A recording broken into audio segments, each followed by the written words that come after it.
26일 목요일 청소년 매일 성경과 함께 묵상해 보도록 하겠습니다. 오늘 본문은 열왕기하 13장 14절로 25절까지의 말씀입니다.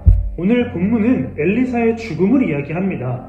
여호아스 때 아람과 전쟁에서 승리했던 이유가 하나님께서 엘리사를 보내셔서라고 했습니다.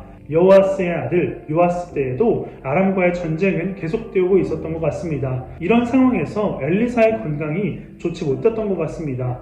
요아스는 엘리사를 찾아와서 이스라엘의 전차와 기마병이라고 말합니다. 이 말은 과거 엘리사가 엘리야에게 했던 말과 같은 표현입니다.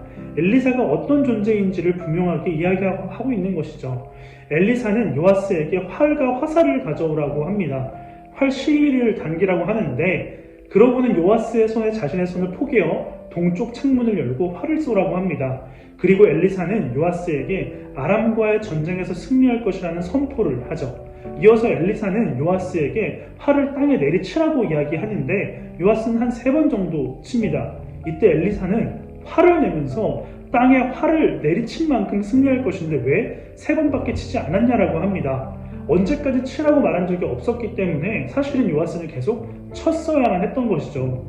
이렇게 끝까지 엘리사는 하나님의 뜻을 분명히 전하고 무덤에 묻히게 됩니다. 전쟁은 계속됩니다. 어떤 사람이 죽어서 시체를 묻으려고 하던 중에 아람 군대가 쳐들어왔습니다. 사람들은 그 시체를 버리고 던지고 도망가게 되는데 그곳은 엘리사의 무덤이었고 시체가 엘리사의 뼈에 닿자 그 시체는 다시 살아나게 되었습니다. 요아스의 불안 요소는 엘리사의 부재였습니다. 그러나 하나님의 역사하심은 엘리사가 죽어서도 가능함을 보여주는 사건입니다. 그리고 아람과의 전쟁에서 엘리사가 말한 대로 요아스는 3번 승리하게 됩니다.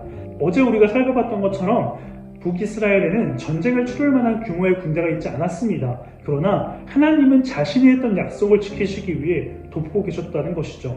다윗에게 하신 약속은 남유다를 향한 것이지만 아브라함과 야곱과 이삭에게 하신 말씀을 아브라함과 야곱과 이삭에게 하신 약속을 북이스라엘에게 지키고 계셨던 것입니다. 오늘 본문을 통해서 우리가 알 수 있는 것은 성령님이 우리와 함께 하고 계심을 잊지 말아야 하겠습니다.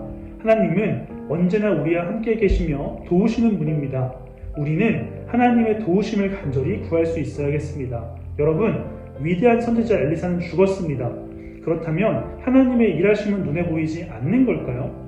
죽은 뼈를 통해서도 역사하셨습니다. 엘리야가 없을 때 엘리사를 통해 일하신 하나님은 엘리사가 없어도 어떻게든 일하심을 드러내실 것입니다.